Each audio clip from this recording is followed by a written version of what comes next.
할렐루야, 주 안에서 반갑습니다. 네, 우리 정상영 담임 목사님 저한테는 뭐 대선배시고 목회 스승이신데 귀한 자리에 섬길 수 있도록 허락해 주심에 감사를 드립니다.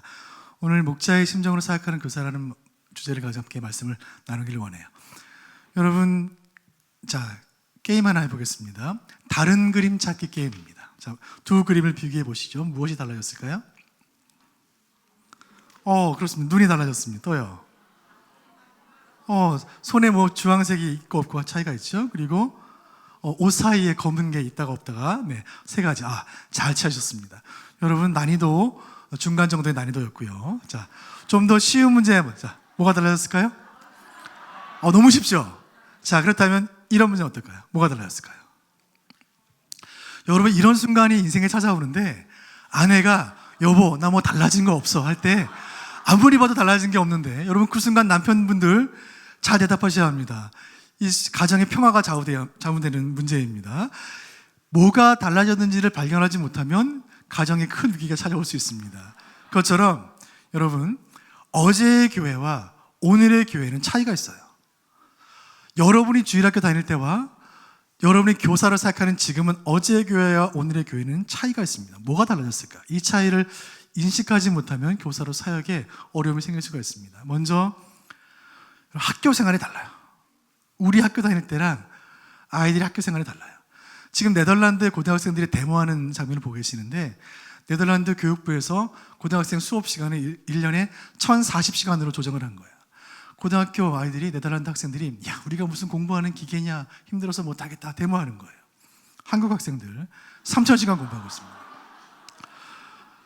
즐거운 주말이 되기를 야자 땡땡이 치는 우리 친구들에게 담임선생님의 야구방망이 인사를 보여주고 있습니다.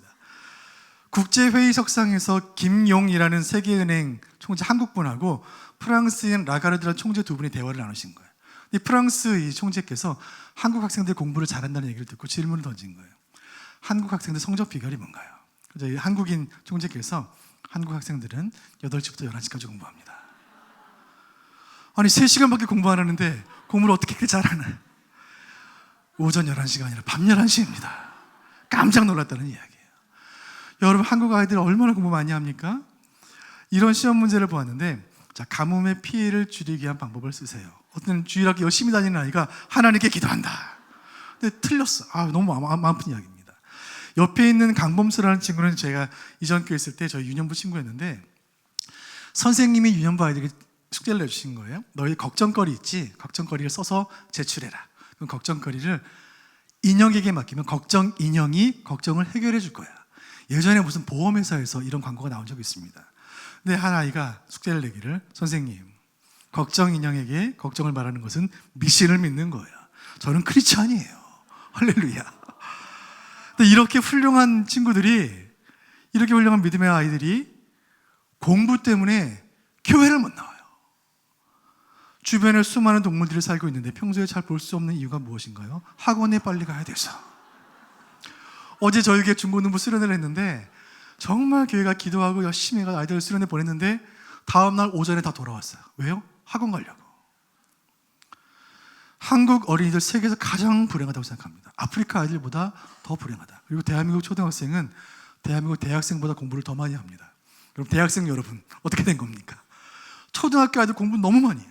전 세계에서 제일 공부를 많이 하는 아이들이 한국 아이들이에요. 이게 달라진 거예요. 공부의 스트레스. 두 번째, 결혼과 출산에 대한 생각이 완전히 달라졌습니다. 결혼할 필요 없다. 남자 50%, 여자 80%. 자녀 낳을 필요 없다. 여자 89%예요. 결혼을 원하는 사람이고 원하지 않는 사람이 있죠. 원하지 않는 경우는 비혼이라고 합니다. 비혼이기 때문에 당연히 no kids, 아이가 없죠. 결혼을 원하는 경우에 하는 경우가 있고 못하는 경우가 있습니다. 못하는 경우는 미혼, 역시 no kids입니다. 결혼을 했습니다. 새로운 이슈가 우리에게 다가오죠. 출산이라는 이슈예요. 출산을 원하는 부부가 있고 원하지 않는 부부가 있어요. 원하지 않는 경우 여전히 no kids죠.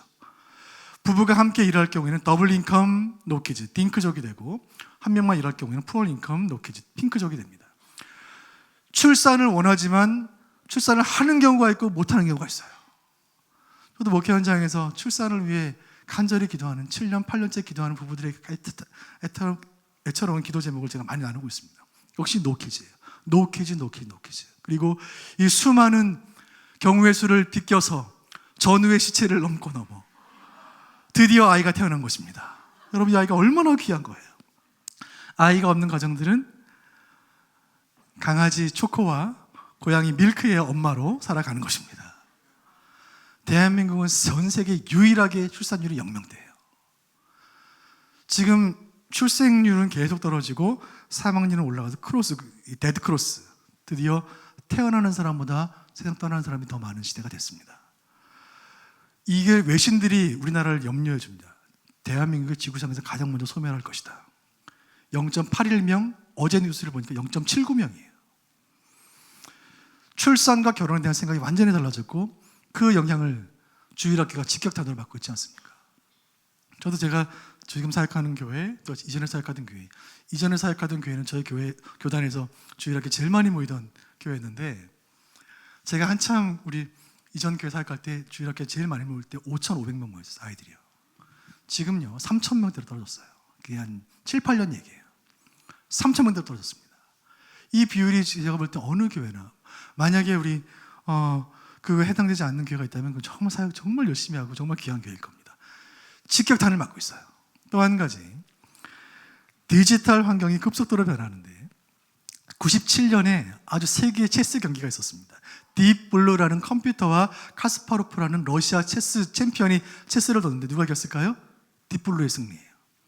2011년에 왓슨이라는 컴퓨터와 켄 제닝스라는 미국인 퀴즈 왕이 퀴즈를 풀었는데 왓슨의 승리, 컴퓨터의 승리예요. 2016년 알파고와 이세돌이 바둑을 두었습니다. 누가 이겼습니까?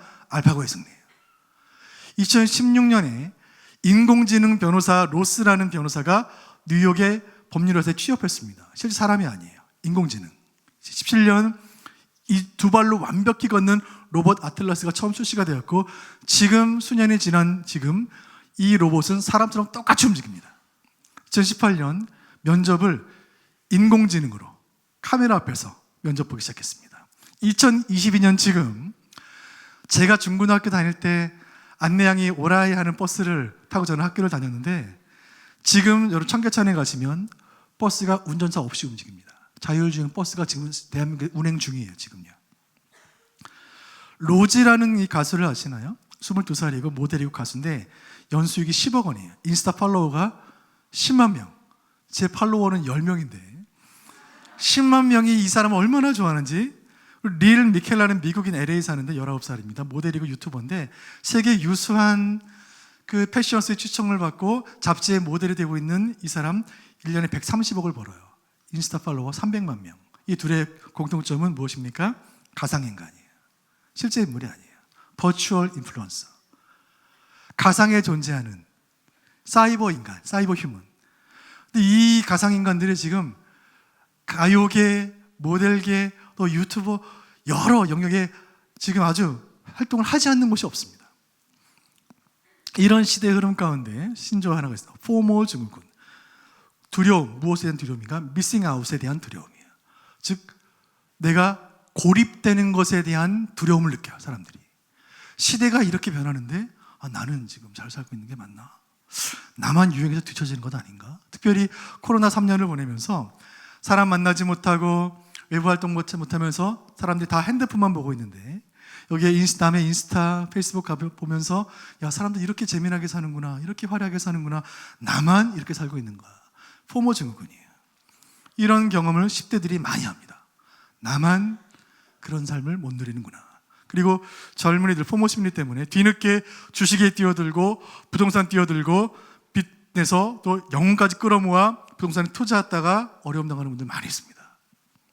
시대가 변하면서 더 많은 사람과 더 많은 것들을 더 빠르게 비교하며 나의 초라함에 대해 안타까움을 느끼고 그런 고립감을 느끼는, 심지어 공포감을 느끼는 시대가 오늘이에요. 이런 영향을 사실 5, 60대 이상이 되시면 크게 받지 않을 수 있습니다. 그러나 10대, 20대, 30대들은 큰 영향을 받습니다. 왜냐하면 그들은 디지털 시대에 태어난 네이티브, 원주민이기 때문이에요. 저희라고 말해서 저보다 연배가 어리신 분들께 죄송합니다. 저희 때, 그럼 제가 연애를 시작했을 때 삐삐로 제가 임성사삼으로 저희 아내와 연애를 했고, 그리고 핸드폰을 갖게 된 것은 제가 제대한 이후에 한참 후의 일입니다. 저희는 아날로그 시대에 태어나 디지털을 문명으로 문화로 편리한 이기로 받아들인 세대예요. 근데 지금 아이들은 태어나는 순간부터 디지털 환경에서 태어났습니다. 뇌 구조가 자체가 달라요. 여러분, 사랑하는 교사 여러분, 지금 우리가 사는 세상은 아이들과 세상과 완전히 달라요.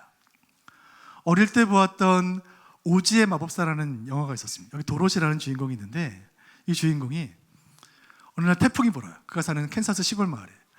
그 태풍이 집을 통째로 들어가지고 새로운 마을에 내려놓은 거예요. 그 마을은 마법의 오즈라는 마법의 동산이었어요.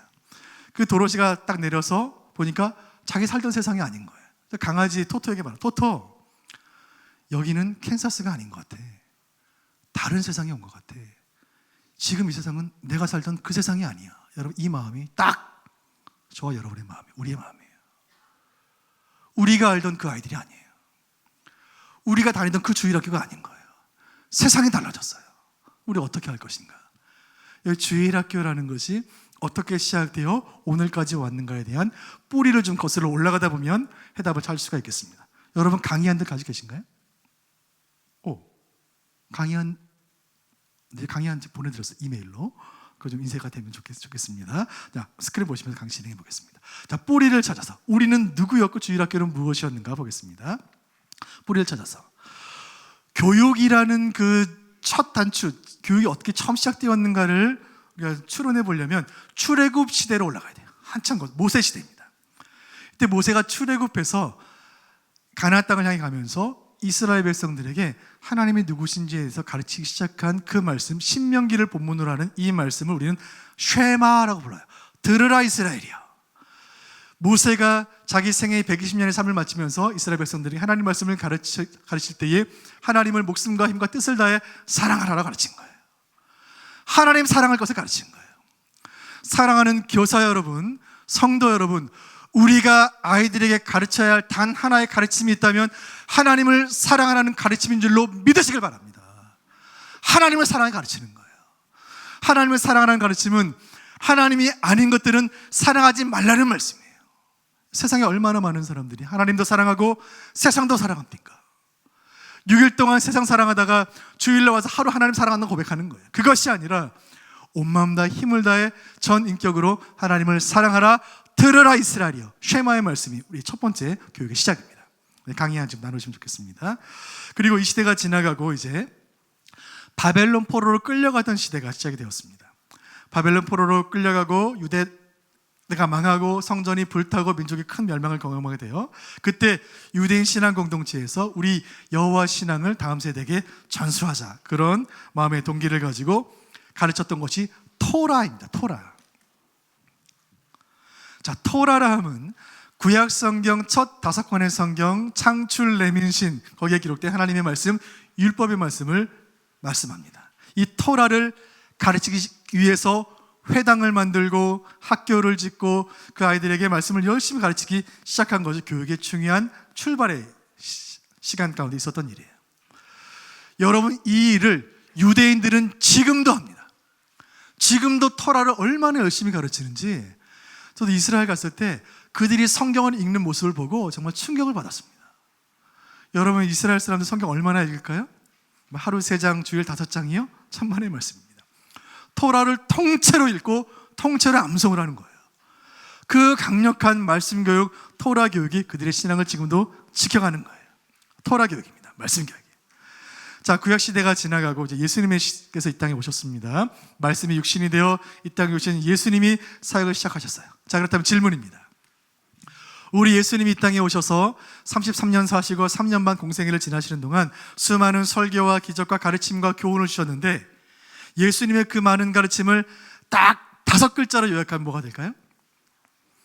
예수님의 수많은 설교, 기적, 가르침, 교훈을 5글자로 요약하면 그것은 하나님 나라. 하나님 나라. 돈으로도 못 가요, 하나님 나라. 믿음으로 가는 나라, 하나님 나라. 이 하나님 나라는 죽어서 가는 천국만을 말하는 것이 아니라 오늘 우리 가운데 이미 시작된 하나님의 통치와 다스리심, 하나님의 말씀대로 살아가는 하나님의 백성들의 삶이 우리의 삶 가운데, 이 땅 가운데 이미 시작된 줄로 믿습니다. 그 하나님 나라의 확장을 위해 우리가 부름마다 쓰임을 받고 있는 거예요. 하나님 나라. 예수님이 하나님 나라에 대해서 열심히 가르치시고 설교하시고 부활 승천하셨습니다. 그리고 예수님의 직계 제자들, 사도들이 예수님 사역을 이어받았습니다. 자, 그렇다면 질문입니다. 사도 시대의 모든 사도들, 베드로와 야고보와 요한이 가르쳤던 모든 가르침의 핵심은 무엇일까요? 사도들이 뭘 가르쳤을까요? 예수 그리스도. 예수님이 누구신가? 그분이 누구신가? 그분이 하나님의 아들이시며 그분은 사람이시고 하나님이시며 부활 승천하셨고 그분이 가르치신 모든 가르침의 모든 내용들을 가르쳤던 것이 사도 시대의 가르침이에요. 그래서 여러분, 복음이란 무엇입니까? 우리 김세훈 목사라는 우리 시대의 스승께서 복음은 두 가지다. 하나, 하나님 나라, 그리고 예수 그리스도. 하나님 나라와 예수 그리스도가 복음이다. 우리 주일학교는, 신광교회 주일학교는 복음만 전하는 주일학교 되기를 주님의 이름으로 축원드립니다. 하나님 나라와 예수 그리스도. 자, 이 시대가 지나갔어요. 예수님의 제자들이 이제 교회 지도자가 되었습니다. 그들을 교부라고 불러요. 이들은 이제 2세기, 3세기, 4세기쯤 되자 기독교가 성장하자 로마가 기독교를 박해하기 시작해요. 교회 외부적으로는 박해가 시작이 되었고 교회 내부적으로는 이단들이 들어와서 잘못된 이단 가르침들을 가르치기 시작해요. 그래서 교회 지도자들인 교부들이 이래서는 안 되겠다. 외부의 핍박과 내부의 갈등을 이겨내기 위해 우리는 기독교 신앙의 핵심들을 정리해서 글로 정리하고 교리로 정리해서 가르쳐야 되겠다.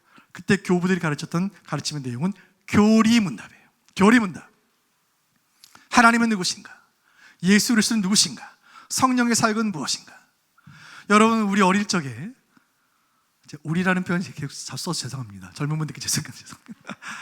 저희 어릴 적에 교회에서 뭐 배웠습니까? 소요리 문답. 제1문, 사람의 제일 되는 목적은 무엇이뇨? 하나님을 즐거움 영원토록 그를 기뻐하는 것이다. 제2문, 교리문답을 질문과 대답으로 암송하면서 배웠습니다. 그게 주일학교 교육의 핵심이었어요. 지금은 저도 주일학교 현장에 오래 있었고 지금도 목회 현장에 있지만 주일학교가 교리를 옛날만큼 가르치는가에 대한 좀 질문이 있습니다. 여러분, 교회가 교리를 잘 가르치지 않으면 어떤 일이 일어날까요? 이단들이 판을 칩니다. 다시 말씀드릴게요. 교회가 교리를 제대로 가르치지 않으면 이단들이 교회 안으로 침투해 들어와요. 여러분, 한국 교회가 신천지 때문에 얼마나 몸살을 앓고 있습니까? 최근에도 제가 가까이 계시는 정말 존경하는 목사님 교회가 신천지 때문에 큰 어려움 당했다는 얘기를 듣고 정신이 번쩍 났어요. 그래서 저희 교회는 지금 탁지원 소장님 아시죠? 현대종교문제연구소 탁지원 소장님 현대종교와 MOU를 좀 맺었어요. MOU. 우리 교회 이단들 못 들어오게 하려고. 여러분, 교회가 교리를 잘 가르치지 않으면 이단들에게 좌지우지 되는 거예요. 한국교회 140년 역사 가운데 지금처럼 이단들에게 고통당했던 데가 있습니까? 우리 교육을 좀 돌아봐야 합니다. 우리는 교리를 제대로 가르치고 있는가? 여러분, 재미없다고 안 가르치면 큰일 납니다. 힘들어해도 가르쳐야 되는 거예요. 선택지가 아니에요. 교리를 잘 가르치는 그 흐름들과 되찾아야 할 것입니다. 그 시간 지나가고 중세 천년은 어둠의 시대였습니다. 이때는 말씀으로 가르치고 진리를 가르치는 시대가 아니고 교권이 중심이 되고 또 교황을 중심으로 한 교권 제도가 진리를 가리웠던 시대. 이때는 신비주의 시대로 흘러갔고 수도원과 대학에서 말씀을 가르치지 않았던 그 어두운 시대 천년이 지나게 되죠. 그리고 16세기 1517년에 비텐베르그에 그 루터가 95개조 반박문을 붙인 그날로부터 1517년 10월 17일 날 시작된 이 종교개혁의 대운동을 통하여 모든 중세시대 어둠은 물러가고 말씀 중심의 교육이 회복된 줄로 믿습니다. 종교개혁의 시대예요. 말씀 중심, 성경 중심. 말씀으로 돌아가자, 성경으로 돌아가자. 성경이 말하는 그 교회의 모습으로 돌아가자. 성경이 말하는 그 성도의 모습으로 돌아가자. 성경 중심의 전통을 회복했고 그 흐름이 500년 프로테스탄트 개신교 역사 가운데 흘러서 오늘 우리에게 우리 혈관 가운데 성경 중심의 개혁자들의 신앙이 흐르고 있는 줄로 믿습니다. 성경 중심의 신앙이에요. 자, 그렇게 흘러가다가 18세기가 됩니다.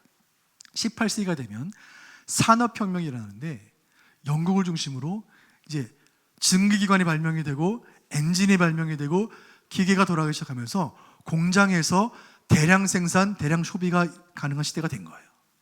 산업화가 시작이 되었습니다. 이 산업화가 경제 발전에는 큰 도움을 주었지만 신앙 교육이라는 측면에서는 큰 데미지를 줬어요. 여러분, 18세기 이전의 아이들은 내가 커서 무슨 직업을 가져야 하지라는 고민을 할 필요가 없습니다. 왜요? 농부의 아들로 태어나면 농부가 되는 것이고, 빵집 아들로 태어나면 빵 굽는 사람이 되는 거예요. 베이커 가문의 후손이 되는 겁니다. 대장장이 아들로 태어나면 스미스 가문의 후예가 되어 대장장이가 되는 거죠. 즉, 직업 교육을 부모에게 받았습니다. 부모가 직업 교육을 한 거예요. 직업 교육, 신앙 교육, 인성 교육 다 가정에서 이루어진 거예요. 근데 이 교육의 장이 가정에서 벗어나기 시작한 건 18세기예요. 즉, 공장들이 생겨나게 되면서 부모들이 다 공장 가서 일하기 시작한 거예요. 그래서 아이들 교육은 다른 기관에 위탁하게 됩니다. 학교가 발전하기 시작하는 거예요. 부모가 가르치지 않고 학교가 가르칩니다. 자, 이 시대 가운데 18세기 영국에서 태어났던 한 인쇄 신문업자가 있습니다. 그의 이름은 로버트 레이크스입니다.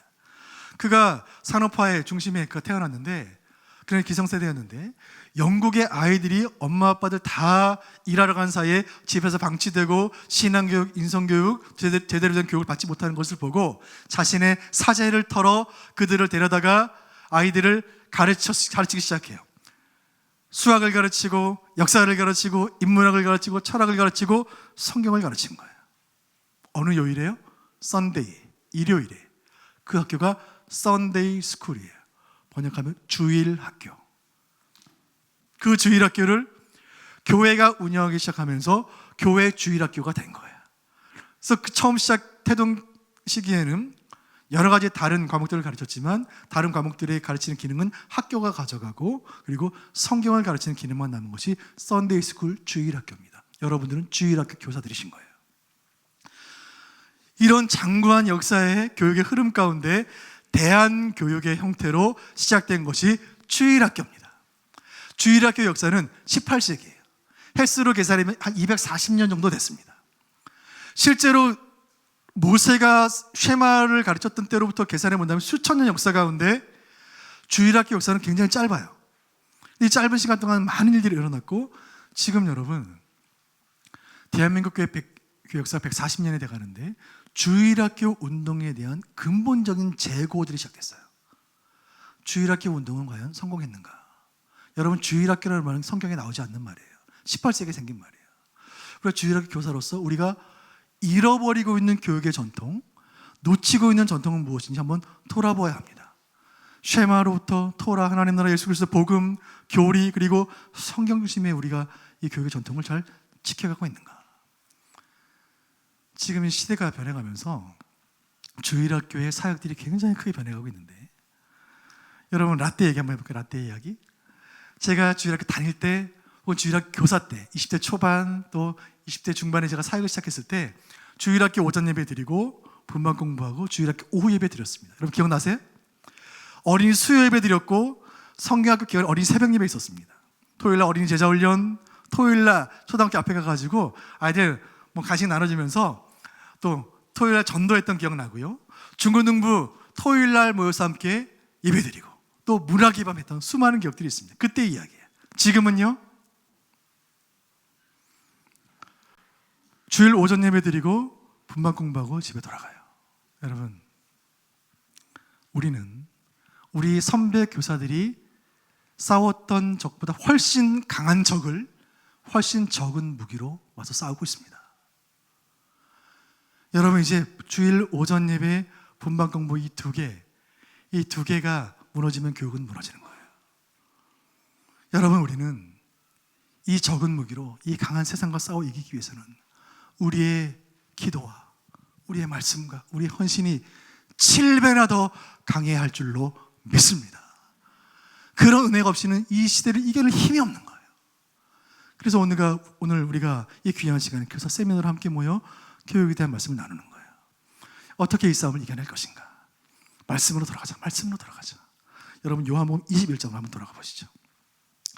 자, 요한복음은 마태, 마가, 누가, 요한복음이라는 4개의 복음서, 즉 예수님의 생애와 사역에 대해 기록한 4복음서의 마지막 성경이고 21장은 마지막 장이에요.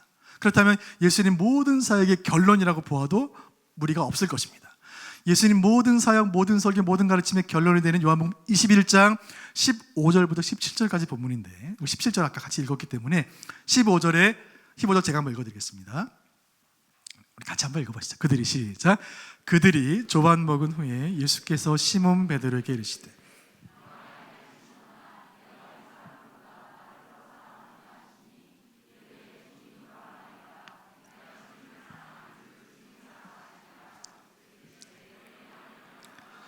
아멘. 16절은 제가 읽어드릴게요. 두 번째 이르시되 요한의 아들 시몬아 내가 나를 사랑하느냐 하시니 이르되 주님 그러하나이다. 내가 주님을 사랑하는 줄 주님께서 아시나이다. 이르시되 내 양을 치라. 세 번째는 아까 담임 목사님께서 읽어주셨습니다. 내가 나를 사랑하느냐 내 양을 먹이라.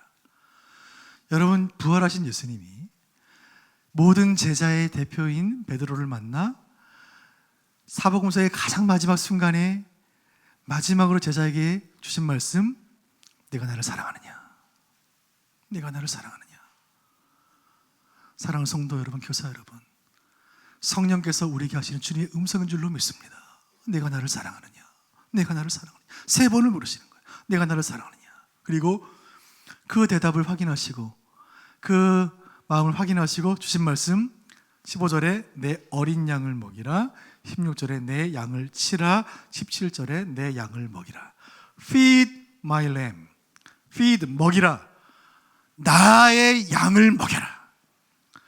여러분, 제가 이 말씀을 깊이 묵상할 때 이 말씀이 저에게 너무나 큰 도전과 너무나 큰 충격으로 다가간 거예요. 아, 주님의 양이구나. 주님의 양이구나. 내가 목회하는 목회지에 있는 성도들 주님의 양이구나. 내 양이 아니구나. 주님의 양이구나. 사랑하는 교사 여러분, 주님의 양인 줄로 믿습니다. 예수님의 양을 베드로에게 대신 치라고 말씀하신 거예요. 내가 나를 사랑하느냐 세 번 거듭거듭 물으시고 내가 나를 사랑한다면 내 양을 먹여라. 사랑하는 교사 여러분, 예수님 사랑하십니까? 어린 양을 먹이시길 바랍니다. 내 양을 먹이라. 그리고 16절에 말씀하시기를 내 양을 치라. take care, 돌보라. 양을 돌보라. 17절에 다시 한번 feed my sheep, 내 양을 먹이라. 요한의 아들 시몬아 내가 나를 사랑하느냐? 주님 그러하나이다. 사랑의 마음을 확인하시기 위해 예수님 세 가지 질문이지만 실은 두 가지 말씀이에요. 첫 번째, 내 양을 치라, 내 양을 먹이라. 내 양인데 대신 네가 돌보아 주렴. 내 양인데 대신 베드로야 네가 먹여주렴.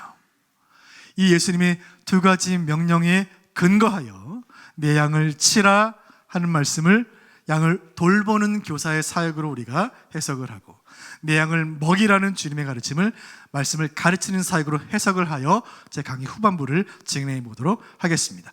Care and teach. 자, care. 먼저 예수님 첫 번째 가르침, 내 양을 치라. Take care. C-A-R이라는 영어 단어 네 가지, care라는 이 단어의 순서대로 어떻게 양을 돌볼지에 대한 이야기를 나눠보도록 하겠습니다. 여러분 강의에 따라 진행해 보도록 하죠. 먼저 C는 자, community. 먼저 목양 공동체를 형성하라는 말씀이에요. 같이 읽어보겠습니다. 시작. 목양 공동체를 형성하라. 이 말씀은 아이를 가르치는 것은 교사인 나 혼자의 사역이 아니라는 것입니다. 저 확대해 보면 우리 다음 세대 자녀들을 양육하는 것은 주일학교 한 부서의 사역이 아니라는 거예요. 온 교회의 사역이에요. 아프리카 속담에 이런 속담이 있습니다. 한 아이를 키우려면 온 마을이 필요하다. 여러분 참 의미 깊은 말 아닙니까? 온 마을이 한 아이를 위해 필요한 거예요. 그래서 주일학교의 정체성을 좀 더 확대해서 우리가 의미를 해석할 필요가 있다는 것입니다. 한 가지는 두 가지인데, 먼저는 교회 혹은 주일학교를 어떻게 바라볼 것인가. 한 가지는 대안학교로서의 교회예요. 여러분, 우리가 18세기 로버트 레이크스 이야기할 때 주일학교의 처음 태동은 학교의 기능이에요. 학교. 성경만 가르치고 나머지는 안 가르쳐도 되는 것이 아니에요. 여러분, 성경 안에 모든 진리가 담겨져 있고, 교회는, 특히 교회가 운영하는 썬데이 스쿨, 주일학교는 학교로서의 기능을 하기 위해 아이들에게 성경 외에 다른 여러 가지 것들을 가르칠 필요와 책임이 있다는 거예요. 그래서 이 일을 좀 더 전문적으로 하기 위해 한국교회 뜻있는 많은 교회들이 대안학교 운동을 통해 수많은 건강한 대안학교들을 세워냈고, 대안학교 운동들이 지금도 진행되고 있습니다. 학교적 기능을 주일학교에 담당할 필요가 있다는 것이고, 교회가 아이들을 전인격적으로 키워야 할 책임이 있다는 것, 여러분 좀 같이 좀 이해하시면 좋겠어요. 또 한 가지는, 두 번째는 더 중요한데, 아이들의 삶에 영향을 미치는 학교, 또 교회, 가정이 있습니다. 두 번째는 이 가정에 대한 이야기예요. 이 이야기는 이제는 그리 새롭거나 놀랄만한 새로운 이야기는 아닙니다. 근본적인 질문은 이것입니다. 신앙교육은 누가 하는 것인가? 이 질문에 대한 답을 어디서 찾아야 합니까? 성경에서 찾아야 하는 거예요. 근데 여러분, 성경을 66권 아무리 읽어봐도 주일학교 교사가 이렇게 가르치라는 말씀이 한 군데도 없어요. 왜요? 성경 시대에는 주일학교가 없었어요. 주일학교는 240년 전에 생겼습니다. 성경은 수천 년 전의 이야기고. 그렇다면 신앙교육에 대한 해답은 어디에 있습니까? 쉐마에 있는 거예요. 신명기 6장 4절. 이스라엘아 들으라. 들으라는 말 히브리어 쉐마입니다. 우리 하나님은 유일한 하나님이시, 마음과 뜻과 힘을 다해 하나님을 사랑하라. 하나님만 사랑하라. 그런데 이것이 가르치는 내용인데 4절 5절의 내용인데 이것을 어떻게 가르치라고요? 7절 시작. 내 자녀에게 부지런히 가르치며 집에 앉았을 때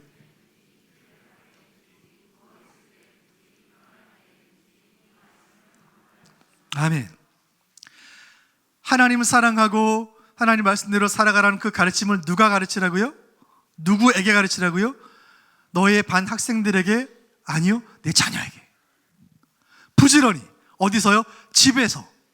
앉았을 때든지 길을 갈 때든지 누워있을 때든지 일어날 때든지 그 말씀을 강론할 것입니다. 어디서요? 집에서.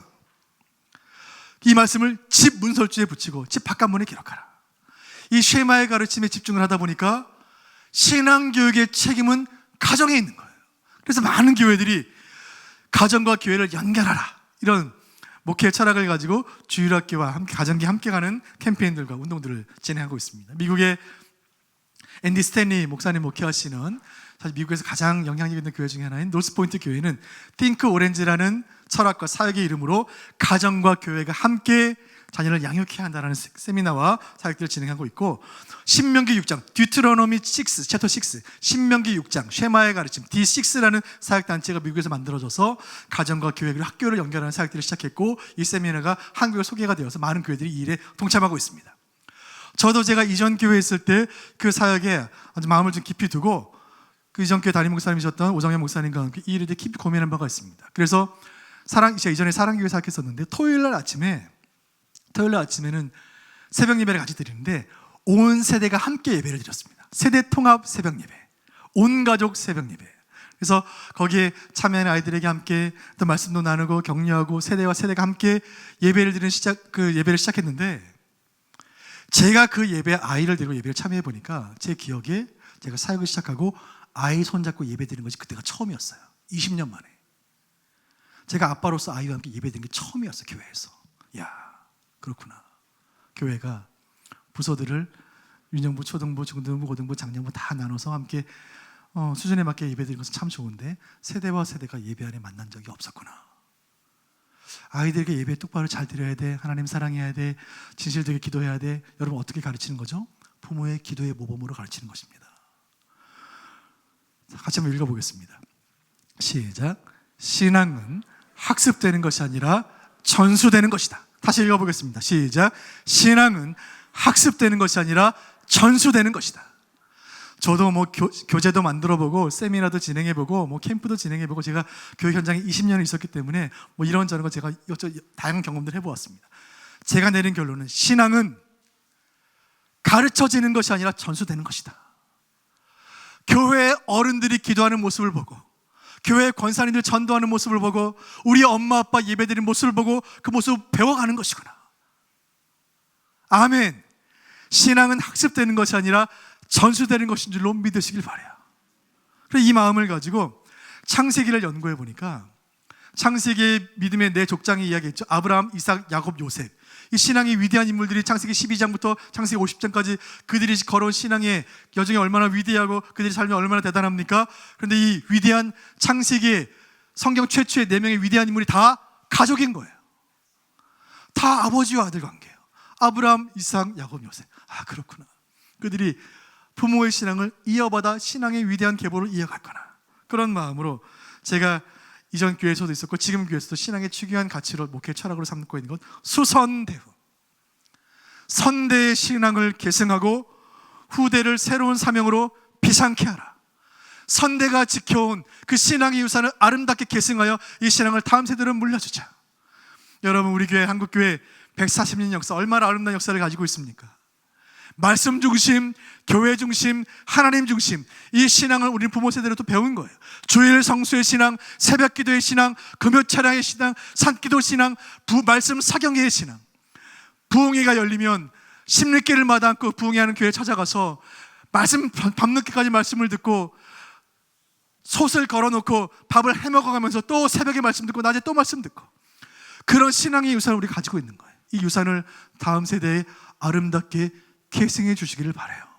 소선대우 사명비상, 이 철학을 가지고 제가 목회를 시작하면서 가장 중요한 사역 중에 하나는 5월달 첫 주는 온 세대의 연합예배, 세대가 함께 다 같이 예배를 드리자.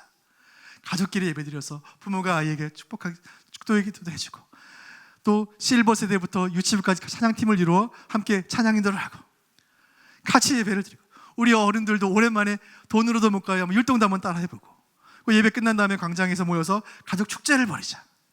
온 세대의 연합예배. 그래서 각 부스를 설치해서 어릴 때 아빠들이 먹던 간식 우리 어른들과 아이들과 함께 먹어보고, 앞에서 기념사진도 찍고 게임도 하고 제기차기도 하고 투호도 하고, 또 아이들은 에어바운스에서 놀고, 또 저희 교육자들과 함께 찍은 사진입니다. 우리 청년들 함께 정말 그 모습을 보면서 온 세대가 함께 하나님의 참 기쁜 시간들을 보낸 기억이 있습니다. 여러분, 제가 나누고 싶은 마음은 무엇입니까? 교회가 진짜 가족이에요. 교회가 진짜 가정이에요. 예전에 주일학교가 생기기 전에 유대인들은 아빠의 무릎에서 신앙을 배웠고 엄마와의 눈맞춤을 통해 말씀을 배운 거예요. 유대인들은 지금도 주일학교에 보내지 않아요. 지금도 부모가 직접 가르칩니다. 그래서 전 세계에서 유대인들의 신앙 계승이 가장 비율이 높은 거예요. 이 마음을 우리가 주일학교 잘 적용을 해서 교회가 하나의 가정이 되고 주일학교가 가족이 돼요. 내가 교사니까 학생을 가르치는 그런 마음이 아니라 영적인 부모로서 아이들에게 후대를 신앙을 계승한다, 이런 마음으로 우리가 아이들 가르친다면 신앙의 세대 계승이 아름답게 이루어질 줄로 믿습니다. 교회 가정, 여러분, 이 예배에 참여할, 세미나에 참여하는 모든 성도님들의 가정은 믿음의 세대 계승을 통하여 신앙의 명문 가문 되시기를 주님의 이름으로 축원드립니다. 신앙 명가의 큰 복이 임할 줄로 믿습니다. 예수님 말씀하시기를, 예수님 설교하고 계시는데, 여러분, 예수님이 육신의 부모가 계셨기 때문에, 그리고 예수님이 맞으셨기 때문에 예수님의 동생들이 있었어요. 동생들과 예수님 육신의 가족들이 예수님 사역 현장에 찾아온 거예요. 설교를 하고 있는데 무리들이 얘기합니다. 예수님, 육신의 가족들이 지금 찾아오셨습니다. 가족들 좀 만나시죠. 그때 설교를 하시던 예수님이 말씀하시기를, 33절에 시작, 대답하시되 누가 내 어머니며 동생들이냐 하시고, 그 제자들이 예수님 너희들과 동생들이 찾아왔습니다. 아니, 누가 내 어머니며 동생들이냐? 둘러앉아 말씀 듣는 사람들을 바라보시며 내 어머니와 동생들은 여기 있다. 그리고 35절에 시작, 누구든지 하나님의 뜻대로 행하는 자가 내 형제요 자매요 어머니이니라. 아멘. 예수님께서 가족을 새롭게 정의하신 거예요. 가족이란 피를 나누고 혈육을 나누는 가족만이 가족이 아니라 한 말씀을 듣고 한 말씀을 품고 함께 주님을 섬기는 신앙 공동체가 바로 진정한 가정이다. 그래서 주일학교를 정의할 때, 교회를 정의할 때, 첫 번째는 대한학교로서의 교회, 두 번째 더 중요한 것은 대한가정으로서의 교회. 여러분, 이 말을 하면 제 마음이 참 아픈 것은 무엇이냐면, 오늘날 가정이 상처가 있는 가정이 너무 많은 거예요. 너무 많은 거예요. 저도 청소년 사역 오래 하다 보니까 아이들과 상담을 하다 보면 가정에서 아이들이 겪는 문제가 상상을 초월해요. 부모들로 받는 학대와 또 가정이 소위 말하는 좀 상처가 있는 가정들이 너무 많은 거예요. 가정이 아이들의 신앙 교육을 잘 감당하기에 너무나 어려운 것이 오늘날의 시대 때문에 교회가, 주일학교가 참 가정의 모습을 회복하여 정말 자녀들을 사랑으로 양육하는 그런 가정의 역할들을 감당해야 할 줄로 믿습니다. 이것이 아이들을 돌보기 위한 첫 번째, 목양 공동체에 대한 말씀이었습니다. 자, 두 번째는 영어 알파벳 A로 시작되는 단어인데, 이것은 authority, 권위. 같이 읽어볼까요? 시작. 권위를 회복하라. 주일학교 사역자들이 마음에 담아야 할 중요한 이야기 한 가지는 권위를 회복하는 거예요. 아리스토텔레스라는 철학자이자 수사학자가 말하기를 한 사람이 메시지를 전달할 때 영향을 미치는 요소가 세 가지인데 하나는 에토스, 파토스, 로고스라는 것입니다. 이분 굉장히 오래된 아주 옛날 분인데 수사학, 즉 메시지를 전할 때 이 세 가지 요소가 중요하다는 이 가르침은 후대 모든 수사학과 모든 후배들이 아주 귀담아 들어야 할 이야기예요. 자, 한 사람의 말씀을 전하고 있어요. 그 메시지에 영향을 미치는 첫 번째는 에토스예요. 에토스는 그 사람의 삶, 그 어떤 사람인가. 예를 들어 한 사람이 정직에 대해 막 연설하고 있는데 그 사람이 과거에 사기꾼이었다. 그럼 그 사람의 말을 누가 듣겠습니까? 에토스가 중요한 거예요. 두 번째는 파토스. 파토스는 열정. 앞에서 열정 있게 전하는 것과 그냥 뭐 시름시름 전하는 것과 듣는 사람의 청중의 태도가 달라지겠죠. 삶이 중요하고 열정이 중요해요. 세 번째, 그리고 나서 로고스, 전하는 내용이 그제서야 전달된다는 것이 아리스토텔레스의 가르침이에요. 그런데 여러분, 이것을 말씀 사역에 적용을 해본다면 순서가 바뀌어야 돼요. 순서가 바뀌어야 돼요. 여러분 교사로서의 사역 혹은 설교자로서의 사역으로 적용을 해본다면 교사로서 설교자로서의 삶이 얼마나 중요합니까? 또한 말씀 전하는 열정도 얼마나 중요합니까? 그러나 가장 중요한 것은 말씀 그 자체인 줄로 믿습니다. 로고스가 중요한 거예요. 혹여 우리가 말씀대로 살지 못해도 말씀은 말씀인 거예요. 혹 우리가 열정 있게 전하지 못해도 말씀은 말씀인 거예요. 말씀 자체가 권위를 가지는 거예요. 여러분, 이것이 얼마나 우리 시대에 어려운 화두가 되었냐면 모더니즘 이후, 즉 18세기 이후에 계몽주의 이후에 근대 후기가 되면서 모더니즘 후기, 포스트 모더니즘 시대가 되면서 이 권위에 심각한 문제가 생깁니다. 현대 사상이라고 불리는 포스트 모더니즘의 영향 속에서 교회가 휘청이기 시작해요. 19, 20세기에 이 현대 사상도 교회를 물밀듯 들어옵니다. 이 현대 사상에 대해 어떻게 방어할 것인가, 즉 기존의 전통적인 권위에 도전하는 이 포스트 모더니즘에 어떻게 대항할 것인가에 대해 카톨릭 교회와 우리 프로테스탄트 교회가 각기 다른 입장을 취해요. 자, 천주교회는 어떤 반응을 취했냐면 1869년에 바티칸에서 오랜만에 바티칸 공회가 모여 천주교 지도자들이 한 자리에 모인 것입니다. 교황을 중심으로 전 세계 카톨릭 지도자들이 한 자리에 모였습니다. 우리 프로테스탄트 진영은, 우리 개신교 진영은 1978년에 시카고에 지도자들이 모여요. 자, 그 내용이 어떻게 다른가 보세요. 먼저 바티칸 공회. 보고 계신 이 사진은 세계 카톨릭 지도자들이 붉은 옷을 입고 다 모여있는 자리, 엄청나게 권위 있는 그들의 회의예요. 이 회의에서 이런 회의가 모였던 이유는 이것입니다. 19세기 현대주의가 너무 강력히 몰려오기 때문에 카톨릭 신앙을 어떻게 보호할 것인가, 계몽주의, 공산주의, 포스트모더니즘, 자유주의 신앙 어떻게 싸울 것인가. 그때 카톨릭은 이런 입장을 취했습니다. 교황 피우스 9세가 그때 발표한 교리가 마리아 무흠수태설, 그리고 교황 무호설. 즉 그들은 교황을 중심으로, 그들이 가진 교리를 중심으로 그 포스트 모더니즘 권위주의에 대항하려고 했던 거예요. 그 교황 무호설 여러분 한번 보겠습니다. 참 어처구니 없는 이야기. 모든 그리스도인의 최고 목자이며 스승으로서의 교황은 카톨릭 교회의 최고 지도자입니다. 자기 임무에 따라 그 무류성을 지닌다. 즉 교황은 오류가 없다. 교황은 오류가 없다. 이것이 카톨릭 교회 교리서에 있는 얘기예요. 교황을 중심으로 전 세계 카톨릭이 하나가 되어 교황의 권위를 중심으로, 교회의 교권의 또 교리의 권위를 중심으로, 권위의 근거에서 이 자유주의와 싸우기를 원했던 거예요. 그런가 하면 우리는 어떻게 했습니까? 1978년에 성경에 대하여 자유주의 견해가 들어오고 카톨릭 주장에 대해서 성경의 진리를 보호하기 위해 시카고에 1978년에 제임스 몽고메리 보이스, 프레스 셰퍼, 제임스 패커, 아치 스프롤 등등의 세계 최고의 개혁주의, 개신교, 복음주의 지도자들이 300명이 모여서 한 선언문을 작성해요. 그것이 시카고 선언문이에요. 그 내용이 무엇일까요? 같이 읽어보겠습니다.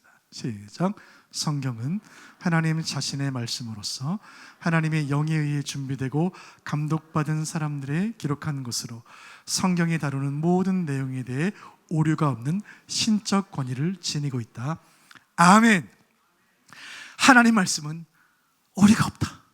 하나님 말씀은 절대적으로 1.1에게 오류도 없다. 성경의 권위를 근거로 시대의 자유주의와 포스트 모더니즘에 대항하게 된 것입니다. 그때 성경 무호설이 나온 거예요. 여러분, 우리가 생각하는 모든 권위의 근거는 예수 그리스도 그리고 성경에 있는 줄로 믿습니다. 이 땅을 살아가면서 어떻게 살 것인가, 나는 무엇을 할 것인가, 이런 여러 가지 질문들을 가지게 되죠. 그래서 가치관이라고 불러요. 무엇이 가치 있는가, 무엇은 가치가 없는가. 가치관이죠. 또 세계관. 세계는 무엇인가? 세계는 어떻게 존재하게 되었는가? 세계는 우연에 의한 우주 대폭발로 생겨났는가? 아니면 인격적인 신에 의해 창조되었는가? 이거 세계관 아닙니까? 자아관. 나는 누구인가? 나는 어떻게 존재하게 되었고 내가 죽으면 어디로 가는가? 나는 이 땅을 어떻게 살아야 하는가? 내 가치관, 세계관, 자아관에 결정적인 영향을 미치는 것은 성경관이에요. 성경이 세상에 대해 무엇이라 말하는가? 성경이 창조주에 대해서 말하고 있다면, 성경 말씀대로 성경이 하나님에 의해 창조되었다면 지금도 하나님께서 세계를 다스리시지 않겠는가? 이것이 성도의 세계관인 거예요. 천국이 있다면, 영원한 것이 있다면 영원하지 않은 것에 가치를 두어서는 안 되지 않겠는가? 이것이 성도의 가치관이에요. 나를 어떻게 바라봅니까? 성경은 나를 무엇이라 말합니까? 하나님의 형상이요 왕같은 제사장이라 말하는 거예요. 그리고 하나님이 나를 지으셨고 세상에 하나님이 지으셨다면, 하나님 지으신 세상에 내가 보냄받았다면, 내가 우연의 산물이 아니라 내가 보내진 존재라면 이 땅 가운데 하나님 지으신 세상에서 내가 할 일이 반드시 하나는 있을 것이다. 내가 우연의 산물이 아니라면, 하나님이 나를 보내셨다면 내가 이 땅 가운데 하나님께서 원하시는, 나를 통해 원하시는 일이 반드시 있을 것이다. 그 일을 찾기 위해 공부하고 살아가고 그 일을 해내는 것, 이것이 성도의 삶이 아니겠습니까? 성경관이 모든 것을 결정하는 거예요. 성경을 믿지 않으면 가치관, 세계관, 자아관 다 흔들리는 거예요. 여러분, 성경의 권위가 흔들리면 우리의 사역도 존재도 진리도 다 흔들리는 줄로 믿습니다. 말씀의 권위, 예수 그리스도의 권위에 근거해서 사역하는 여러분 되시기를 주님의 이름으로 축원드립니다. 아멘. 세 번째, R은 relationship, 관계의 이야기, 관계에 대한 이야기. 자, 우리가 이렇게 사역 잘하기 위해 세 번째, 자, 한번 읽어볼까요? 시작. 관계를 형성하라. 관계 형성이 참 중요합니다. 교육을 하다 보니까 반드시 알아야 될 학자의 이론들이 몇 가지가 있는데, 한 가지는 장 삐아제입니다. 이 유지원 시절에 이미 박사학위를 받았던 이 장 삐아제, 대단한 학자인데, 그가 발표한 이론과 인지 발달 이론이라는 이론이 있습니다. 여러분 가운데 교육계에 있는 분들이라면 장 삐아제 인지 발달 이론 잘 아실 거예요. 장 삐아제는 한 아이가 출생해서 성인이 되는 과정을 잘 지켜보면서 아이가 자라면서 인지, 즉 세상을 인식하고 정보를 얻는 그 단계가 점점 변해간다는 것을 이론으로 발표한 이론입니다. 대단한 이론이에요. 태어난 아이는 감각 운동기를 지나게 되고 전조작기, 구체적 조작기, 형식적 조작기를 통해 성인의 단계로 나아가는 거예요. 그러면서 여러 가지 인지적인 개념들이 발전을 해가면서 어른으로 나아가는 것이죠. 이 내용은 지금 깊이 다룰 시간은 안 됩니다. 한 가지는 핵심은 무엇입니까? 아이들이 자라는 단계에 맞게 인지할 수 있는 능력이 제한되어 있다는 거예요. 즉 7살짜리 아이는 추상적인 개념을 이해할 수 없다는 이야기예요. 영아부, 유치부 교육과 고등부 교육은 그래서 차이가 있어야 되는 거예요. 그래서 발달 단계라는 말이 만들어지는 거예요. 발달 단계에 맞게 교육이 필요하다. 이 내용들은 깊이 다룰 수는 없는데 결론은 이것입니다. 교육은 타이밍이다. 같이 읽어보겠습니다. 시작. 교육은 타이밍이다. 어느 한 시기에 반드시 해결해 줘야 할 인지적인 과제가 있다는 거예요. 즉 몇 살 또래에 반드시 배워야 할 신앙적인 가르침이 있다는 거예요. 그리고 여기에 귀중한 도전이자 교훈은 무엇입니까?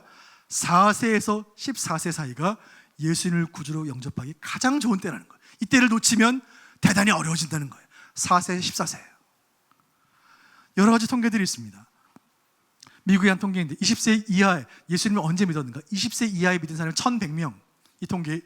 21세 이상 45세 이후에 예수 믿는 사람 3명이에요. 여러분 지금 45세 이후에 교회 나와서 예수 믿는 분 계시다면 하나님 정말 사랑하신 분이신 거예요. 20세 이하가 대부분이에요. 또 다른 통계를 보면 4세에서 15세가 85%. 언제 예수님 믿었습니까? 4세에서 15세. 영국도 14세 이상 75%.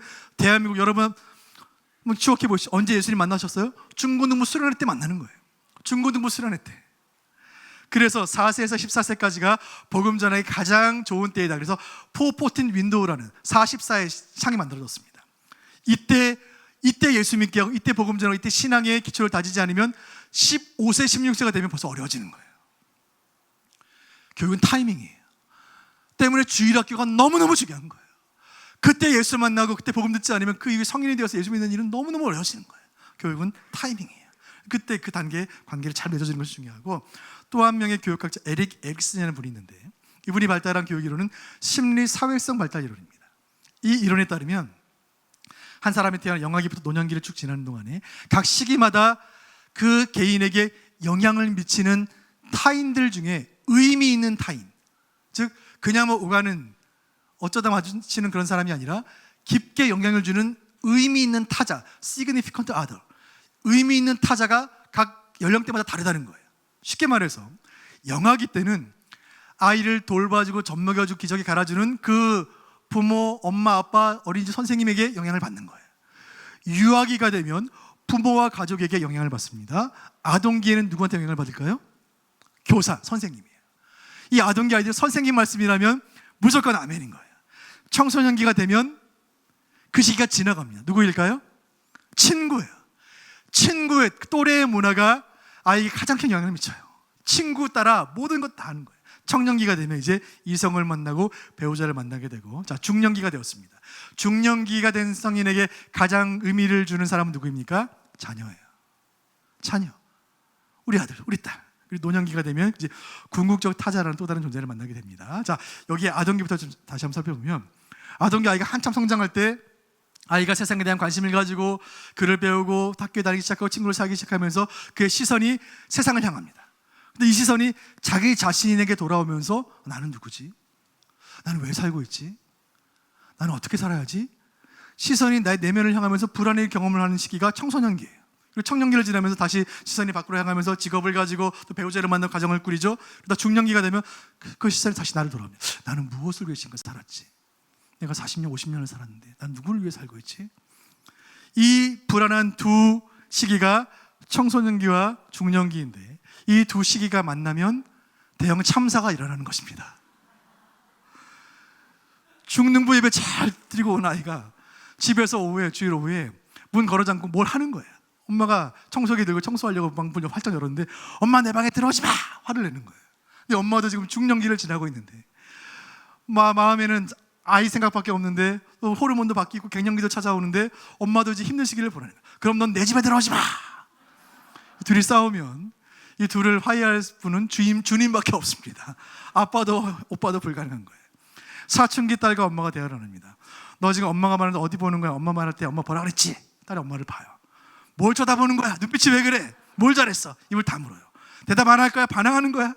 대꾸를 해요. 꼬박꼬박 말대꾸 할래. 이 사춘기와 중년기가 얼마나 어렵습니까? 여러분, 이런 발달 단계가 지나는 동안에 의미를 두고 의미를 주는 그 대상들이 달라지기 때문에 그 대상에 맞게 주일학교 사역들이 변해야 한다는 거예요. 중요한 한 가지는 무엇입니까? 특히 청소년기와 아동기의 차이를 잘 보세요. 아동기에는 특히 유년부, 초등부, 유치부, 유년부, 초등부 선생님들 계십니까? 손 한번 들어보세요. 선생님들, 선생님 역할이 너무너무 중요한 거예요. 아멘. 선생님의 말 한마디가 아이 인생을 왔다 갔다 하는 거예요. 선생님의 기도 한 자랑, 터치 하나, 눈빛 하나가 아이를 죽였다 살렸다 하는 거예요. 중고등부 선생님들, 네, 여러분의 삶과 조의를 표합니다. 여러분, 네, 여러분 아이들이 여러분 말 안 들어요. 아이들은 또래의 영향을 받아요. 또래. 그럼 어떻게 해야 합니까? 또래를 장악해야 돼요. 그 중등부 아이들이 있으면 그 중에 여러분 또래를 주도하는 아이가 있어요. 여러분 그 잘 보면 보여요. 근데 그 아이는 뭐 장로님 손자거나 뭐 권사님 아들이 아닐 수도 있어요. 뜻밖의 인물이 그 분위기를 주도하는 아이들이 있어요. 그 아이의 한마디와 표정 하나가 너무너무 중요한 거예요.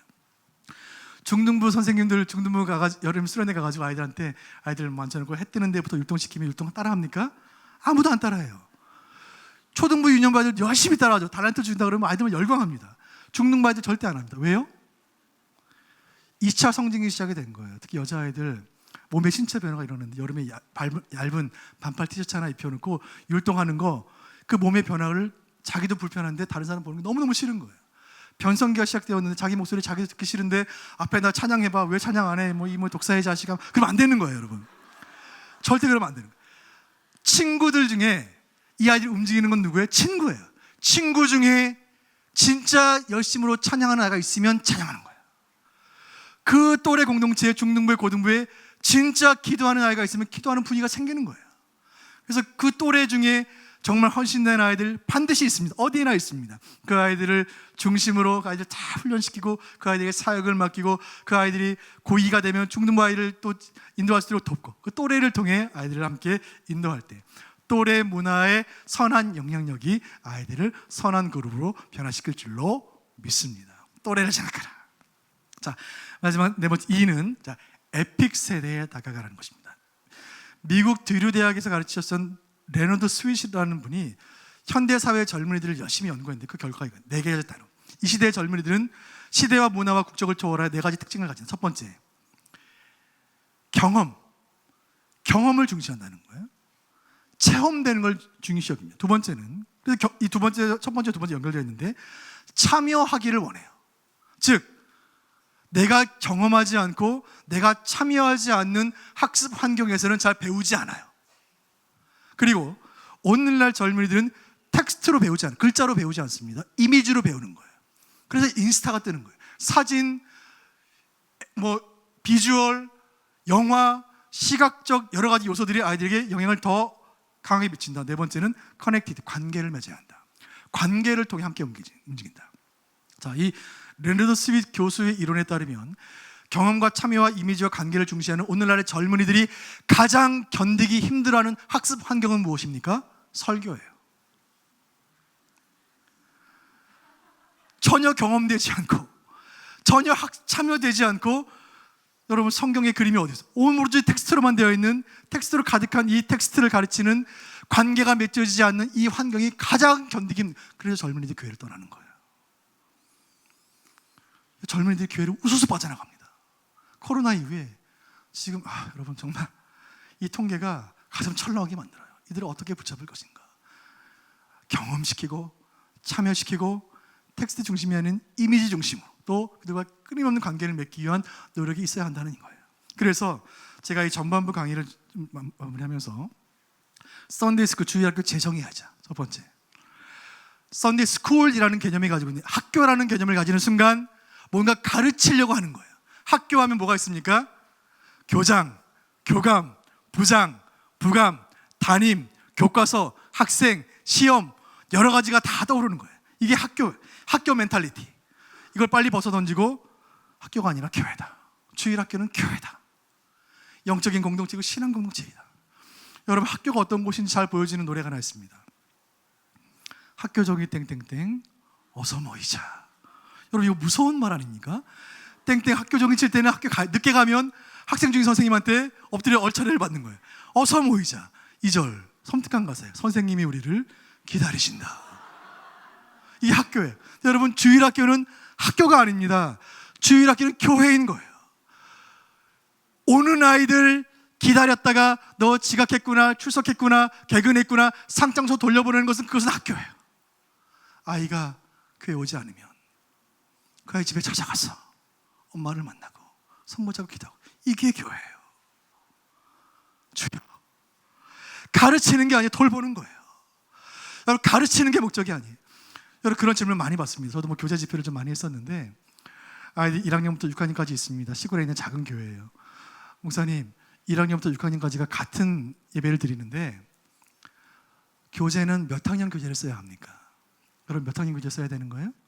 그 질문 자체가 학교 멘탈리티예요. 뭔가 가르쳐야 한다는 강박에서 나온 질문이에요. 여러분 교회는 돌봄의 공동체예요.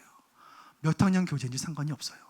6학년 아이가 1학년 아이에 앉혀놓고 손붙잡고 기도할 수 있고 2학년 아이의 질문에 5학년 아이가 답해주면서 함께 성장해 가는 거예요. 이게 돌봄의 공동체예요. 그래서 교회는 선생님이 우리를 기다리신다가 아니라 아이들과 함께 하는 것, 이것이 교회인 줄로 믿습니다.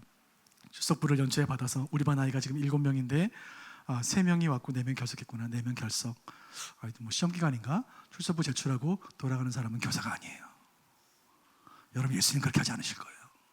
얘가 왜 빠졌을까? 왜 빠졌을까? 그 아이 신방 가가지고 집에 가가지고 공과책 펴놓고 자 이과 진도 나가자. 그러지 마세요. 그러지 마세요. 아이를 만나고 함께 울고 웃는 그게 교회인 거예요. 함께 하는 게 교회예요. 중고등부 아이들, 중등부, 특히 고등부 아이들 중간고사 기간이 되면 출석률이 30%가 줄어들어요. 100명 나오는 주일학교 고등부 60명밖에 안 나와요. 오늘 시험 기간인가 보다. 그냥 둘 것이 아니라 그럼 어디로 가야 합니까? 중고등부 교사 여러분, 학교 앞으로 가시길 바라요. 학교 앞으로 가는 거예요. 우리 교회 고등부 아이 제일 많이 나온 학교. 저도 고등부 사역 갈 때 시험 기간에 학교 앞에 많이 갔습니다. 가면 우리 고등부 아이가 지나가요. 진주 일로 와봐. 깜짝 놀래요. 고등부 목사님 웬일이세요? 혼날 줄 알고 교회 지난주 안 나왔거든요. 어제. 이리 와봐. 목사님 왜요? 거기서 그 아이를 뭐 혼내거나 뭐 거기서 진도 나가거나 그러지 마시고, 진주 이리 와. 목사님 기도해 줄게. 시험 중간고사지? 목사님 기도해 줄게. 기도해 주면 옆에 있는 아이들 누구야? 우리 고등부 목사님이야. 바깥사는 꺼지해주고, 그리고 시험 잘 봐. 진주야. 왜요 목사님? 목사님 기도해 봤는데 성령께서 3번으로 인도하신다. 모르면 무조건 3번이다. 여러분, 함께하는 게 그게 주일학교 교회인 줄로 믿습니다. 평생 잊지 않아요. 그 안에 교회 떠나지 않아요. 케어, 아이들을 돌봄에 대한 이야기를 함께 나누었습니다. 목사님 이거 몇 시에 마침? 4시 정도에 마치면 됩니까? 이거 조금만 더 하겠습니다. 자, 내 양을 먹이라 하겠습니다. 이제 양을 어떻게 먹을 것인가? 가르침에 대한 얘기 좀 해보겠습니다. TEACH입니다. 빠르게 진행해 볼게요. 먼저 첫 번째, 여러분 성경 가르치는 교사들이 제일 먼저 해야 할 일이 무엇입니까? 생각하는 거예요. 생각하세요. 공과제 펴기 전에, 아이들 나가기 전에, 아이들 만나기 전에 먼저 나는 왜 가르치는가? 이 질문은 두 가지 질문을 파생시키는데, 첫 번째 질문은 성경은 어떤 책인가? 내가 가르치는 이 책이 과연 어떤 책인가라는 거예요. 여러분, 성경은 어떤 책입니까?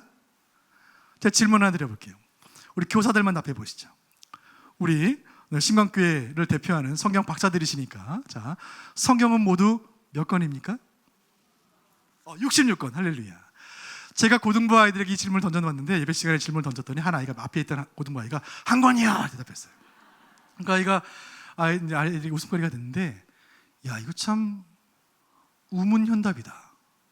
성경은 한 권이구나. 66권이 한 권이에요. 여러분, 이게 얼마나 깊은 진리를 담고 있는 말입니까?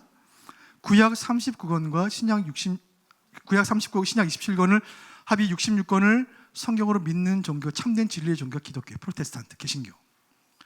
구약은 믿지만 신약은 믿지 않고, 구약의 해석집인 랍비의 해석집인 탈무드를 경전처럼 믿는 종교가 유대교예요. 그래서 유대교는 진리가 아닌 거예요. 구약과 신약을 믿지만 거기에 교회의 권위로 추가시킨 15권의 외경을 믿는 종교가 카톨릭. 그래서 카톨릭에는 구원이 없는 거예요. 구약과 신약을 알지만 마호메트의 경전인 코란을 믿는 종교가 이슬람교예요. 세계에서 가장 빨리 성장하는 종교가 이슬람교입니다. 여기에 몰몬교를 더하면 몰몬교가 되고, 문선명의 원리 강론을 더하면 통일교가 되는 거예요. 66권 외에 어떤 것도 성경이 아니다. 이게 진리의 말씀이에요. 66권에서 한 권도 빼서는 안 돼요. 여러분, 유대교처럼 믿어서는 안 되는 거예요. 66권 전체가 하나님의 말씀이다. 성경은 전체가 하나님의 말씀이다. 그렇다면 또 하나의 질문이 이것입니다. 인간은 누구인가? 우리 성경으로 아이들 가르치, 인간은 누구인가? 여러분, 인간은 누구입니까? 당신은 사랑받기 위해 태어난 사람. 여러분, 아이들 얼마나 예쁜가요? 특히 유년부 선생님들, 유년부 아이들 얼마나 예쁩니까? 그 아이들 선생님 말씀은 네, 선생님이 가져오라면 다 순종하고, 얼마나 예쁜 아이들이에요? 유치부 아이들 얼마나 예쁩니까? 네, 여러분,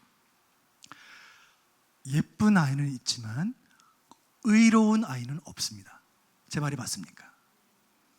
귀여운 아이는 있고 선생님 말씀 잘 듣는 아이는 있습니다. 그러나 선한 아이는 없어요. 왜요? 인간은 죄를 지어서 죄인이 아니라 죄인으로 태어났기 때문에 죄를 지을 수밖에 없어요. 그게 인간의 실존이에요. 그 사람이 복음 듣고 회개하고 예수 만나지 않으면 지옥 가는 거예요. 성경은 구원의 복된 소식이요, 하나님 말씀이요, 인간은 복음을 듣지 못하면 형벌받을 수밖에 없다는 사실을 깨닫는다면 가르치는 태도가 달라지는 거예요. 교사의 눈빛이 달라지는 거예요. 여러분, 어떻게 이 귀한 사역을 다른 사람에게 맡길 수 있습니까? 빼앗길 수 있습니까? 천사도 흠모할 만한 사역인 거예요. 하나님 말씀으로 영혼 가르치는 사역. 생각하세요. 나는 이 사역을 왜 감당하는가? 나는 왜 교사의 삶을 감당하는가? 말씀으로 영혼 가르치는 사역이다. 두 번째, E는 equip, 준비하라. 자, 말씀을 가르치기 전에 우리는 준비해야 합니다. 준비하기 위해 몇 가지 과정을 좀 거쳐야 합니다. 한 가지는, 여러분 말씀 묵상하시죠? 큐티 하시죠? 개인적인 큐티를 규칙적으로 하셔야 돼요. 어쩌다 한 번이 아니고 매일 정한 시간에 규칙적으로 개인 묵상을 하시는 거예요. 그리고 개인 묵상으로 끝나서는 안 됩니다. 정기적으로 그 묵상한 내용을 나눌 수 있는 안전한 신앙 그룹이 있어야 돼요. 이것이 우리 셀일 수도 있고 우리 부서일 수도 있고 가족일 수도 있습니다. 정기적으로 그걸 나누는 거예요. 그리고 통합적으로 성경 66권 전체를 통합적으로 배울 수 있는 그런 성경 양육 프로그램에 참여하셔서 말씀을 잘 배우셔야 되는 거예요. 그리고 여기에 중요한 거 성경을 많이 읽으셔야 되는 거예요. 할렐루야. 특히 교사 여러분만 답해 보시죠. 성경 많이 읽으시죠? 네, 여러분 목소리가 이렇게 들어가는 것 이유는 많이라는 기준이 불분명하기 때문입니다.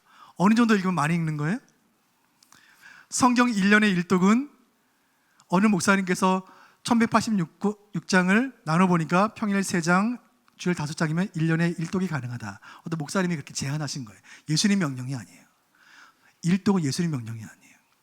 저는 제가 제 전략 한참 훈련한 훈련생들과 함께 1년에 3독을 꼭 했어요. 꼭 3독씩, 분기에 한 번씩. 3독 이상은 절대 못 읽겠어요. 3독 이상 하면 저보다 많이 읽는 거기 때문에 그건 교만한 것이다. 3독 이하로 꼭. 여러분 성경을 많이 읽으시길 바랍니다. 아멘. 여러분이 성경 읽는 모습을 자녀들과 아이들에게 보여주시길 바라요. 성경 많이 읽으라고 말로 하지 말고 삶으로 가르치길 바라겠습니다. 그 이어지는 가르침이 세 번째입니다. TEAA는 실천하라. 실천하라. 액트, 행동하다. 실천하라. 따라 읽겠습니다. 삶으로 가르치는 것만 남는다.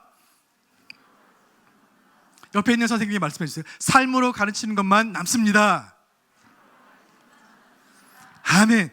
내가 입술로 가르치는 것이 남는 것이 아니라 삶으로 가르치는 것이 남는 거예요. 그래서 성경을 가르치는 교사가 스스로에게 던져야 할 질문이 이것입니다. 나는 내가 가르치는 말씀에 대한 내가 받은 은혜가 있는가? 여러분 중요한 질문이에요.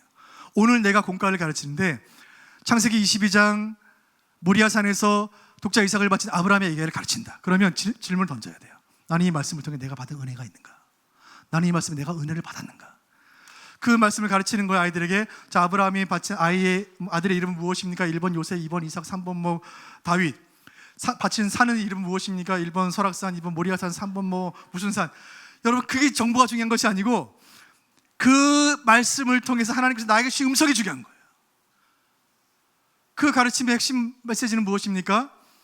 아브라함은 독자 이삭까지 바치는 순종의 믿음을 통해 큰 복을 받았다는 거예요. 그렇다면 이 말씀을 가르치는 교사의 마음 가운데는 주님께 순종해서 받은 간증이 있어야 되는 거예요. 간증을 나누는 거예요. 얘들아, 선생님이 이 말씀 순종하기 위해 하나님 말씀에 이렇게 순종했는데 참 힘들었어. 그럼 하나님께서 나에게 이런 은혜를 주셨어. 너희들도 그렇게 살기를 바래요. 같이 기도하자. 간증의 삶을 변화시키는 거예요. 정보가 삶을 바꾸지 않습니다. 먼저 실천함으로 간증을 가지고 아이들 앞에 서는 여러분 되시길 바라겠습니다. 그리고 이제 커뮤니티 본격적으로 소통하는 이야기를 좀 해보겠습니다. 분만 공부 상황이라는 그 환경을 이해하셔야 됩니다. 이것은 소그룹이에요. 대그룹이 아니에요. 담임 목사님 설교하시는 예배 시간은 대그룹입니다. 그러나 분만 공부는 소그룹이에요. 설교와 분만 공부는 차이가 있습니다. 먼저 설교는 대그룹이고 분만은 소그룹이죠. 설교는 본문의 해석이 중요하지만 분만은 적용이 중요한 거예요. 설교는 앞에서 일방적으로 선포합니다. 하나님 말씀이 선포되는 거예요. 그러나 분반은 교훈이 나누어지는 것입니다. 때문에 소통의 방식에서 설교는 원웨이, 일방통행이지만 분반은 더블웨이, 양방통행, 쌍방통행이 되어야 합니다. 그래서 마지막 5번째가 중요합니다. 설교에서의 강조점은 설교자의 권위, 그가 신학교육을 제대로 받았는지 그리고 말씀을 정확히 해석하는지 설교자 강단의 권위가 중요하지만 분반은 관계가 중요한 거예요. 나를 사랑하는 선생님, 나를 좋아해 주는 선생님. 여러분 그래서 홍민기 목사님이라는 그 청소년 사역자 목사님이 계시는데 이 목사님 말씀하시기를 1시간 성경 가르치는 것보다 그 아이와 함께 짜장면집 가서 30분 짜장면 먹는 것이 그 아이의 인생에 더 큰 영향을 미친다. 여러분 아멘이에요 진짜. 나에게 짜장면 사준 선생님 잊지 못하는 거예요. 좀 단계를 올려서 나에게 아웃백을 사준다. 평생 그분의 종이 되는 거예요. 충성된 종이 되는 거예요. 절대 결석하지 않아요. 미안해서라도. 소그룹 관계의 관계 속에서는 그 관계가 너무너무 중요하다는 걸 여러분 이해하시면 좋겠고요. 그리고 티칭 구조에 대한 얘기 좀 나누겠습니다. 수업 시간이 20분, 30분 진행이 될 텐데 티칭 구조가 있어요. 자, 먼저 하나님 말씀 워드, 세상 월드와 워드 사이를 여행하는 것입니다. 시작은 어디인가요? 과거, 현재, 미래예요. 자, 말씀은 과거예요. 그러나 지금은 현재이고 아이들의 삶은 미래를 향합니다. 먼저 성경은 과거의 이야기예요. 과거. 아브라함 이야기, 베드로 이야기, 옛날 이야기예요. 수천 년 전 이야기예요. 그런데 갑자기 사도 바울은 공부를 시작하시면 안 돼요. 갑자기 베드로는 하지 마시고 오늘의 이야기, 훅 갈고리라는 말이에요. 오늘 지난주에 있었던 선생님이 경험한 이야기, 혹은 뭐 월드컵 이야기, 혹은 교회에 있었던 이야기, 뭐 성경학교 이야기, 아이들과 내가 다 알고 있는 공통의 주제를 가지고 공부를 시작하는 거예요. 그리고 그 아이의 관심을 갈고리에 걸어서 성경으로 가는 거예요. 그 시대로. 그래서 아브라함은, 그래서 다윗은, 그래서 모세는, 그리고 옛날 이야기, 성경 이야기 다 하고, 그래서 모리아 산에서 아들을 바쳐서 큰 복을 받았대. 자, 기도하고 마치자. 끝났으면 안 됩니다. 뭐가 남았죠? 그래서 오늘 어떻게 살아야 하는가? 그래서 오늘 어떻게 살아야 하는가? 그래서 오늘 우리가 어떻게 적용할 것인가? 그리고 여기서 한 걸음 더. 그래서 우리 유년부는, 그래서 우리 신강교회 우리 고등부는 다 함께 이런 목표를 향해 나아가자. 우리 반은 이 목표를 향해 나아가자. 훅, 북, 룩, 툭. 로렌스 리차즈라는 분이 만드는 티칭 구조예요. 여러분 수업 시간 안에서 아이들의 관심을 끌고 성경으로 갔다가 오늘로 와서 다시 미래로 나아가는 이 구조를 잘 이해하시면서 공부를 진행하시기를 바라겠습니다. 그리고 본문에 대한 이야기 좀 하고 이제 마치려고 합니다. 자, 이야기는 길지만 핵심만 좀 이야기할게요. 성경을 가르친다는 것은 이 징검다리를 건너간다는 거예요. 성경은 그때의 이야기고 오늘 우리가 말씀을 가르치는 것은 오늘의 이야기입니다. 그때와 오늘에 얼마나 큰 차이가 있습니까? 그때 3,000년 전, 2,000년 전, 그리고 그곳, 그 팔레스틴, 그 시내 광야, 그 갈릴리 바다, 오늘 대한민국 2023년 대한민국 광명, 오늘의 이야기, 이 둘 사이의 갭이 얼마나 커요? 그래서 그때 이야기가 성경이 무엇을 말하는지를 찾아내는 것을 관찰예라고 말하고, 오늘 아이들에게 이렇게 살아야 한다 말하는 것을 적용예로 말하는데, 중간에 하나의 스태핑 스톤, 징검다리가 필요한 거예요. 그렇다면 그때 이야기로부터 모든 때 모든 상황에 적용되는 원리를 찾아내는 거예요. 아브라함만 순종해서 복을 받는 것이 아니라 모든 시대 모든 사람, 일본의 나카무라도 미국의 리차드도 순종하면 복을 받는다. 2000년 전뿐만 아니라 오늘도 미래도 영원한 시대에 적용되는 원리를 찾아내는 거예요. 순종하면 복을 받는다. 그 원리를 찾아내는 것을 해석이라고 말하는 거예요. 그 원리가 있어야지만 오늘의 삶에 적용을 시킬 수가 있는 거예요. 읽어보겠습니다. 시작. 이것은 오늘의 아이들에게 그때의 이야기를 전하는 일입니다. 때문에 교사인 우리는 오늘과 그때를 연결하는 다리가 되어야 하는 거예요. 교사는 다리예요. 아이들의 삶과 성경을 연결해 주는 거예요. 그래서 두 가지 적용을 더 해보겠습니다. 읽어보시죠. 시작. 해석의 다리를 건너지 않으면 본문이 의도한 적용이 불가능해요. 해석이 없으면 그때 이야기하다 끝나는 거예요.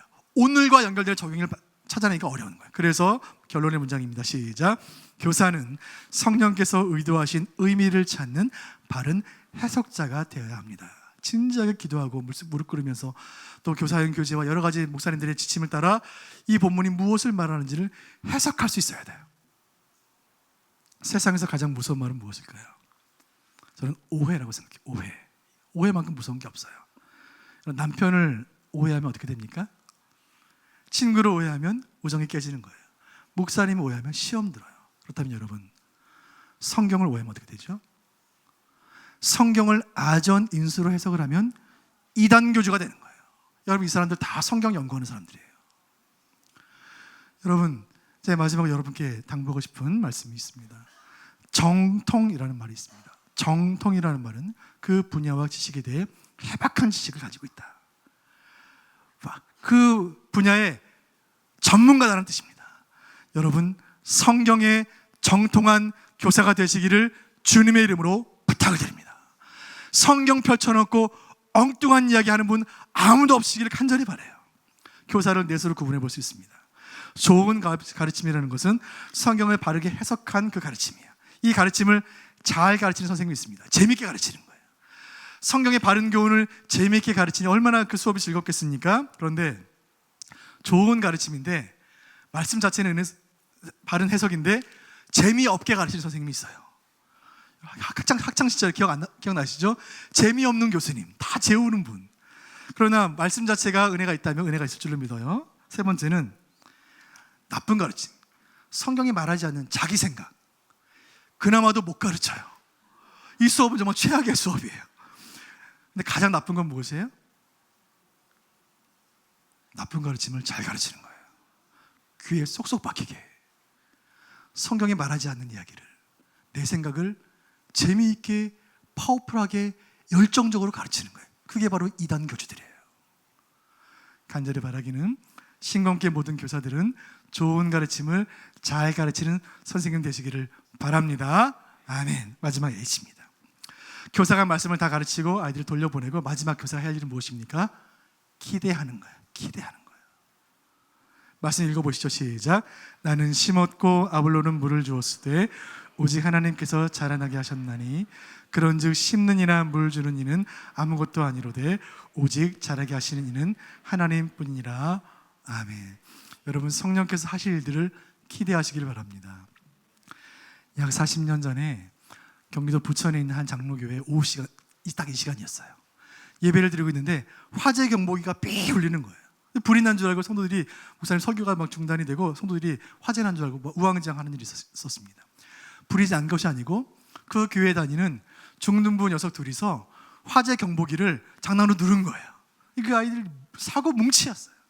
교회에 몸도 튼튼해서 개근하며 말씀 피는 아이들, 아프지도 않는 그 아이, 아침에 교회 왔다가 밤늦게 교회 가지도 않고 교회 뛰어다니면서 장난치는 아이, 그 아이가 배를 누른 거예요. 그래서 그 아이 관리집사에 끌려가서 엉덩이 얻어맞고 아주 혼났습니다.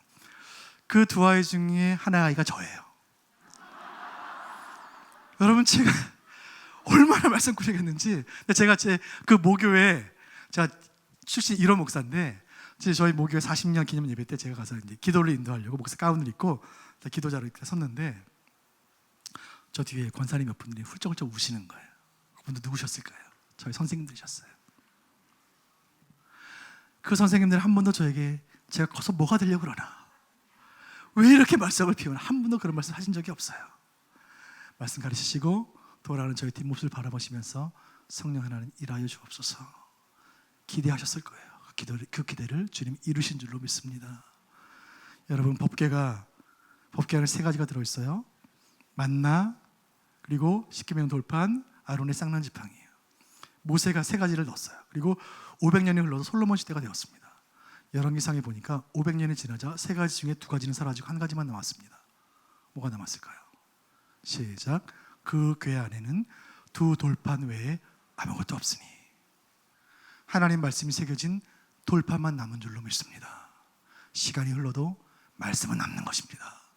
아이들의 심령에 하나님 말씀을 새겨넣는 교사들 되시기를 주님의 이름으로 축원드립니다. 기도하겠습니다.